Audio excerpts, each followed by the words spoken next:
सुखी होने के चक्कर में जो पूरी जिंदगी दुखी रहता है उसे ही इंसान कहा जाता है। नमस्कार दोस्तों, मैं ज्योतिष आचार्य वासुदेव मिश्रा आपका अपने चैनल सत्य की खोज में हार्दिक अभिनंदन करता हूं। दोस्तों, आज का यह ज्योतिष का कार्यक्रम आप लोगों के लिए यानी कि कर्क राशि वालों के लिए बेहद ही ज़्यादा खास कार्यक्रम साबित होगा। आज हम चर्चा करेंगे आपके साप्ताहिक राशिफल के बारे में।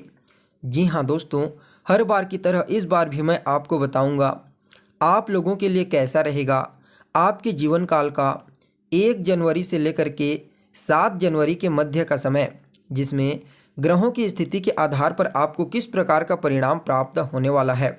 इन 7 दिनों में आपके जीवन में क्या कुछ बड़ा चमत्कार होगा, क्योंकि इस समय देवगुरु बृहस्पति की कृपा आपको प्राप्त होगी।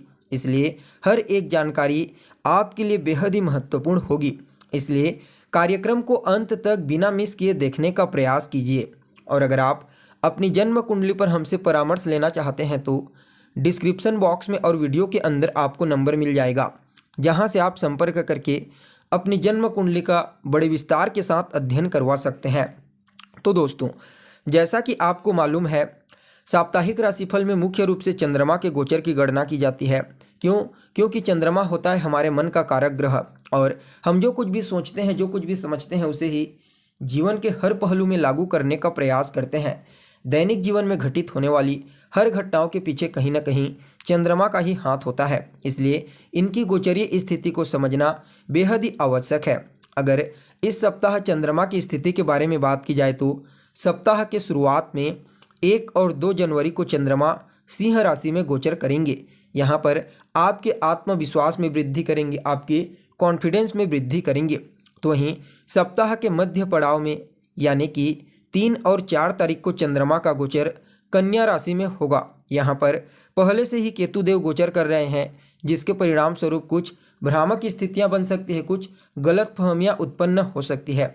इसलिए कोई भी डिसीजन लेने से पहले आपको अच्छे से परख लेना चाहिए। तो वहीं सप्ताह के अंतिम पड़ाव के जो 2 दिन होंगे, उसमें यानी कि 5 और 6 तारीख को चंद्रमा का गोचर तुला राशि में होगा, जहां पर देवगुरु बृहस्पति की दृष्टि से दृष्ट होंगे, जिससे उनकी शुभता में वृद्धि हो जाएगी। यहाँ पर चंद्रमा और गुरु गज केसरी योग का निर्माण करके आपके जीवन में अद्भुत परिणाम आपको साल के शुरुआत में ही प्रदान करेंगे। तो वहीं सप्ताह के आखिरी दिन 7 जनवरी को चंद्रमा का गोचर वृश्चिक राशि में होगा, जो उनकी नीच राशि है। यहाँ पर थोड़ी बहुत आपको सावधानी बरतनी है। बाकी इस सप्ताह चंद्रमा की स्थिति काफ़ी अच्छी दिखाई दे रही है।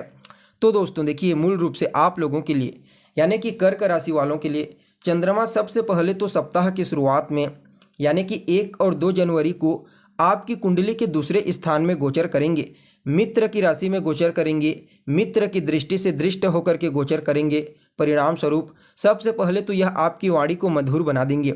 इस समय आपकी वाणी की प्रभावशीलता, आपकी वाणी का प्रभाव हर किसी को प्रभावित करेगा। आप अपने वाणी के माध्यम से कई प्रकार के पेंडिंग पड़े हुए कार्यों को इस समय पूरा करने वाले हैं।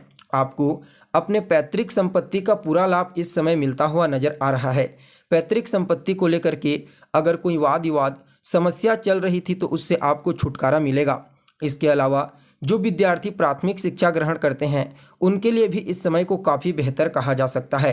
साथ ही साथ देखा जाए तो ससुराल पक्ष के साथ भी आपके तालमेल बेहतर होंगे। पारिवारिक जीवन में खुशियों का आगमन होगा। परिवार के जितने भी सदस्य हैं उनका सपोर्ट आपको इस समय प्राप्त होने वाला है। आपकी मधुर वाणी आपसी तालमेल को काफ़ी बेहतर बना करके रखेगी, और ससुराल पक्ष से भी आपको इस समय कोई अच्छी खबर सुनने को मिल सकती है, जिससे आपके मन में प्रसन्नता की भावना देखने को मिलेगी। देखा जाए तो यह समय आपके पिता के स्वास्थ्य को बेहतर बनाने के लिए भी काफ़ी अच्छा कहा जा सकता है। अगर आपके पिता की सेहत में कोई समस्या थी पुराने समय से, तो उससे काफ़ी हद तक इस समय छुटकारा प्राप्त होगा। तो वहीं चंद्रमा की दृष्टि जब अष्टम भाव पर पड़ेगी तो निश्चित तौर पर यह आपके जीवन में अचानक ही धन की प्राप्ति करवाएगा, क्योंकि दूसरा स्थान होता है आपके धन का। तो इस समय पैतृक संपत्ति का तो लाभ मिलेगा ही मिलेगा, साथ में अचानक ही धन प्राप्ति करवाने के लिए भी यह समय आपके लिए काफ़ी अनुकूल कहा जा सकता है। आपके रुके हुए कार्य पूरे होंगे। कार्य क्षेत्र में जो भी चुनौती और परेशानी अभी तक आपको फेस करनी पड़ रही थी, उन तमाम प्रकार की समस्याओं से आपको इस समय बाहर निकलने का मौका मिलेगा। तो वहीं दोस्तों सप्ताह के मध्य पड़ाव में यानी कि 3 और 4 जनवरी को चंद्रमा का गोचर कन्या राशि में होगा, आपकी कुंडली के तीसरे स्थान में। यहाँ पर केतु के साथ गोचर करेंगे तो थोड़ी सी परेशानी तो देंगे, लेकिन फिर भी यह आपके पराक्रम में वृद्धि कराने वाले होंगे, आपके साहस में, आत्मविश्वास में वृद्धि कराएंगे। इस समय आपकी बुद्धिमत्ता, आपका कम्युनिकेशन स्किल्स कार्य क्षेत्र में आपके लिए काफ़ी सहायक साबित होगा। जो जातक मीडिया के फील्ड में लेखन का कला कार्य करते हैं या फिर फिल्म इंडस्ट्री में कार्य करते हैं, उनके लिए यह समय काफ़ी अच्छा कहा जा सकता है। साथ ही साथ इस समयावधि में छोटे भाई बहनों से तो आपको लाभ मिलेगा, लेकिन थोड़ा उनके साथ तालमेल आपको बेहतर बनाने की सलाह दी जाती है। भाग्य भाव पर दृष्टि पड़ेगी। वैसे तो पहले से ही राहु का प्रभाव है और डिस्पोजिटर ग्रह देवगुरु बृहस्पति की प्लेसमेंट काफ़ी अच्छी है। इस दृष्टिकोण से भाग्य में वृद्धि कराने वाला समय साबित होगा। साल का शुरुआत ही आपके भाग्य को मजबूत बनाएगा, तो ऐसे में पूरे साल भर कहीं ना कहीं आपको अच्छा रिजल्ट ही प्राप्त होने वाला है। शुरुआत में ही देवगुरु बृहस्पति की कृपा आपको प्राप्त होगी, चंद्रमा की कृपा प्राप्त होगी। तो इस कंडीशन में देखा जाए तो धन से संबंधित, आय से संबंधित जो भी प्रॉब्लम है वह सब दूर होंगे, भाग्य का साथ मिलेगा। कुछ बड़ा करना चाहते हैं, कुछ नया करना चाहते हैं, तो निश्चित तौर पर आप इस समय उसकी शुरुआत कर सकते हैं। आपको लाभ की प्राप्ति होगी, पिता के साथ भी आपसी तालमेल बेहतर होंगे। तो वहीं सप्ताह के अंतिम पड़ाव में यानी कि 5 और 6 जनवरी को चंद्रमा का गोचर चतुर्थ भाव में होगा, और सबसे पहले तो यह माता के साथ आपके तालमेल को बेहतर बनाएंगे। आपकी माता का आशीर्वाद और स्नेह आपको प्राप्त होगा। इस समय भूमि, भवन, मकान, वाहन, इन सुखों में वृद्धि होने वाली है। अगर आप कोई प्रॉपर्टी खरीदना चाहते हैं, कोई नया मकान, वाहन खरीदना चाहते हैं, तो निश्चित तौर पर आप इस समय खरीदारी कर सकते हैं। आपके लिए यह समय काफ़ी शुभ रहने वाला है। तो वहीं जो जातक राजनीति में है, पॉलिटिक्स के फील्ड में कार्यरत हैं, उन लोगों को भी इस समयावधि में अपने कार्य क्षेत्र में विशेष तौर पर सफलता की प्राप्ति होगी। देवगुरु बृहस्पति और चंद्रमा जब एक दूसरे को देखेंगे तो यह कार्य क्षेत्र में तो आपको उन्नति और सफलता प्रदान करेंगे ही करेंगे।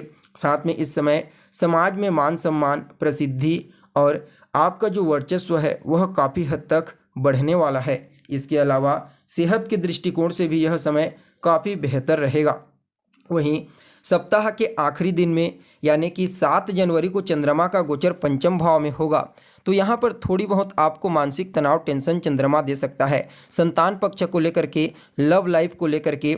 बाकी यह सप्ताह आपके लिए अत्यंत ही श्रेष्ठ प्रॉफिटेबल साबित होगा। आपको अपने कार्य क्षेत्र में और अपने हर क्षेत्र में मान के चलिए, आप चाहे वह सामाजिक क्षेत्र हो, धार्मिक क्षेत्र हो, पारिवारिक क्षेत्र हो या फिर कार्य क्षेत्र, हर जगह आपको सफलता की प्राप्ति होगी। अपनी बुद्धिमत्ता, अपने कम्युनिकेशन स्किल्स के प्रभाव से निश्चित तौर पर आप इस समय अपने सभी प्रकार के चीज़ों को हैंडल कर पाएंगे, और इस समय आपके बड़े भाई बहनों के साथ भी आपके रिश्ते बेहतर होंगे। उनका सहयोग आपको प्राप्त होगा। उनके कार्य क्षेत्र में भी कोई सकारात्मक परिवर्तन होने का योग बना हुआ है। अगर कोई आपकी ऐसी इच्छा है जो लंबे समय से पूरी नहीं हो पा रही थी, तो उस इच्छा की भी पूर्ति इस समयावधि में होने की प्रबल संभावना नजर आ रही है।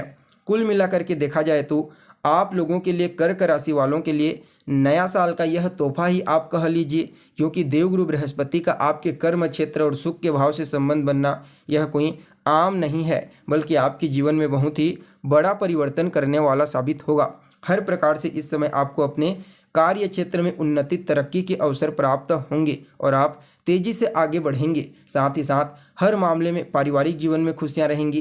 कार्य क्षेत्र में बेहतरीन तरीके से आपकी जो क्रियाशीलता है वह देखने को मिलेगी। सामाजिक जीवन में भी आप इस समय अपने आप को काफ़ी बेहतर, मजबूत बना पाएंगे। कुल मिलाकर के समय अच्छा साबित होगा। फिर भी इस सप्ताह को और ज़्यादा बेहतर बनाने के लिए आप सोमवार के दिन 1 लोटा जल में आप शहद मिला करके शिवलिंग के ऊपर अर्पित कीजिए। आपके लिए समय श्रेष्ठ साबित होगा। और ओम सोम सोमाय नमः इस मंत्र का आप 3 माला रोजाना जाप करें, कई गुना फायदेमंद साबित होगा यह समय। तो दोस्तों, कैसी लगी आपको जानकारी, कमेंट करके बताइए। फिर मिलते हैं एक नए और ताज़ा एपिसोड में। तब तक के लिए नमस्कार।